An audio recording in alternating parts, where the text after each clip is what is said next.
Assalamualaikum warahmatullahi wabarakatuh. Alhamdulillahi rabbil alamin wassalatu wassalamu ala sayyidina Muhammadin wa ala alihi wa sahbihi ajma'in amma ba'd. அளவற்ற அருளாளரும் நிகரற்ற அன்புடன் ஆகிய அல்லாஹ்வுக்கே எல்லா புகழும். மேலும் சாந்தியும் சமாதானமும் நம்முடைய தலைவர் நபி ஸல்லல்லாஹு அலைஹி வஸல்லம் அவர்களின் மீதும் அவர்களின் குடும்பத்தினர்கள் மீதும் அவர்களை அப்படியே பின்பற்றி வந்த சத்திய சஹாபாக்கள் மீதும் அவர்களின் நண்பர்கள் மீதும் மேலும் இங்கு கூடியிருக்கும் நம் அனைவரின் மீதும் உண்டாவதாக. இன்னைக்கு நான் பேச போற தலைப்பு மலிவாகி போன மனித உயிர்கள். இப்போ இருக்கிற காலத்துல மனித உயிர்களுடைய மதிப்பு ரொம்பவே குறைஞ்சிருச்சு. இப்போ டெய்லி நியூஸ்ல நம்ம கொலைகள், படுகாயங்கள், சாவுகள் அப்படின்னு நிறைய விஷயங்களை பார்க்குறோம். இதெல்லாம் ரொம்ப சாதாரணமா ஆகிருச்சு. மனிதர்களுடைய உயிர் இப்போ ஒரு பொருள் போல ஆகிருச்சு. இஸ்லாத்துல மனிதர்களோட உயிரை அதோட மதிப்பை அளவுக்கு அதிகமான ஒண்ணு அப்படின்னு சொல்லியிருக்காங்க. நபி ஸல்லல்லாஹு அலைஹி வஸல்லம் அவர்கள் கூறினாங்க, மக்காவினுடைய புனித நகரம் கூட ஒரு முஸ்லிமோட உயிர் மதிப்பிற்கு சமம் இல்லை. ஆனா இப்பெல்லாம் எப்படி இருக்குது? பேசுறதுல ஏதாவது கோபம் வந்துச்சுன்னா ஒரு உயிரை எடுத்துடுறாங்க. சமூக ஊடகங்கள்ல விருப்பமில்லாத கருத்து வந்துச்சுன்னா கொலைமிரட்டல் விடுறாங்க. அப்புறம் யாராவது ரொம்ப கஷ்டமான சுச்சுவேஷன்ல இருந்தாங்கன்னா அவங்க சூசைட் பண்ணிக்கிறாங்க. இது இஸ்லாத்தோட போதனைகளுக்கு நேர்மாறானது. மனித உயிர் அல்லாஹ் வழங்கிய மிகப்பெரிய பரிசு. அந்த பரிசை நம்ம மதிக்கிறதும் இல்லை, அதுக்கு நம்ம ஏற்றவங்களும் இல்லாம இருக்கும். ஒருத்தவங்களுடைய உயிரை எடுக்கிறதுக்குன்னா அதுக்கு அதிகாரம் அல்லாஹ்வுக்கு மட்டும்தான் இருக்குது. மனுஷங்க நம்ம யாருக்குமே அதை தீர்மானிக்க முடியாது, யார் வாழணும் யார் வாழக்கூடாதுன்ட்டு. அது மட்டும் இல்லாம அல்லாஹ் திருக்குறான்லயே சொல்லியிருக்கான், ஒருத்தவங்க ஒரு மனித உயிரை கொல்றது மொத்த மனிதர்களை கொல்றது சமம்னும், இன்னும் ஒருத்தவங்க ஒரு மனித உயிரை காப்பது மொத்த மனிதர்களை காப்பதுக்கு சமம்னு சொல்லியிருக்கான். இஸ்லாம் என்பது அமைதி, கருணை, நீதி மற்றும் மனித நேயமோட மறுமொழியாகும். அது மனித உயிரோட மதிப்பு அளவீடற்ற உயரத்துல வச்சிருக்குது. ஆனா இப்ப செய்தி தலைப்பெல்லாம் மோதலில் 3 பேர் சாவு, குற்றவாளி என சந்தேகத்தில் வாலிபர் சுட்டுக்கொலை.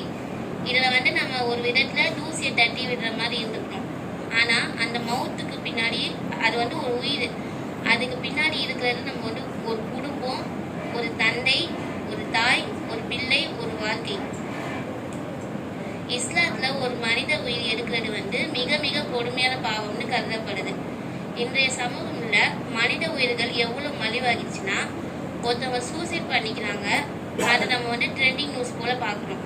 ஒருத்தவங்க இன்னொருத்தவங்களோட உயிரை சட்டத்துக்கு எதிராக கொண்டு விட்டாங்கன்னா அது அவனை நரகத்துல நிச்சயமாக வீழ்த்தும். அது மட்டும் இல்லாம நபி ஸல்லல்லாஹு அலைஹி வஸல்லம் அவர்கள் காலத்துல போர் நடந்திருக்கு. போர் நேரத்துல முஸ்லிமுக்கு எதிராக எதிரிகள்லாம் இருந்திருக்காங்க.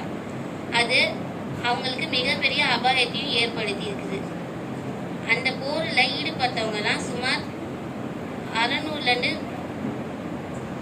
900 பேர் வரைக்கும் தண்டிக்கப்பட்டிருக்காங்க. அதுல பெண்களும் குழந்தைகளும் கைதிகளாக மாற்றப்பட்டாங்க. நிறைய பேர் இறந்தும் போயிருக்காங்க. இதனால அப்போ நிறைய விமர்சன கேள்வியெல்லாம் வந்துச்சு. இவ்வளவு மனித உயிர்கள் ஒரே நேரத்துல முடிவுக்கு வந்தது சரியா? இஸ்லாம் இது போல போருக்கு தீர்ப்பு எப்படி வழங்க போகுது அப்படின்லாம் கேட்டாங்க. அது மட்டும் இல்லாம அந்த காலத்து சமூகவியல் அப்புறம் சட்டங்கள்லாம் இப்போ இருக்கிற மாதிரி அமைதியான சூழ்நிலை இருக்காது. அதுக்கப்புறம் நபி ஸல்லல்லாஹு அலைஹி வஸல்லம் அவர்கள் மனித உயிரை எப்படி மதிச்சாங்கன்னா, போர் நேரத்துல பெண்கள், குழந்தைகள், மூதாட்டிகள், மரங்கள், இன்னும் பூமி ஆகியவற்றின் மீது தீங்கு விளைவிக்கக்கூடாது அப்படின்னு கட்டளை எடுத்திருக்காங்க. இஸ்லாம் ஏற்காதவங்களுக்கும் பாதுகாப்பு கொடுக்கணும்னு சொல்லியிருக்காங்க. பயங்கரவாதம் அப்புறம் ரத்தம் சிதறல் போன்றதுக்கெல்லாம் இஸ்லாத்துல கொடுமையான தடையும் செஞ்சிருக்காங்க. இயற்கையா உருவான ஒவ்வொரு உயிரும் அல்லாஹ்வால படைக்கப்பட்டது. அதை நீக்கக்கூடிய அதிகாரம் நம்ம யாருக்குமே இல்லை, அல்லாஹ்வுக்கு மட்டும்தான் இருக்குது. அதை நம்ம மறக்கவே கூடாது. மனித உயிர்கள் மலிவாகி விட்டன என உண்மையை நம்ம உணர்ந்து அதோட மதிப்பை மீண்டும் உயிர்ப்பிப்போம். எங்கும் மனித நேயம் பரவட்டும். அல்லாஹ் நமக்கு இஸ்லாமிய உணர்வும் மனித நேயமும் கருணையும் தருவானாக. ஆமீன். அஸ்ஸலாமு அலைக்கும் வரஹ்மத்துல்லாஹி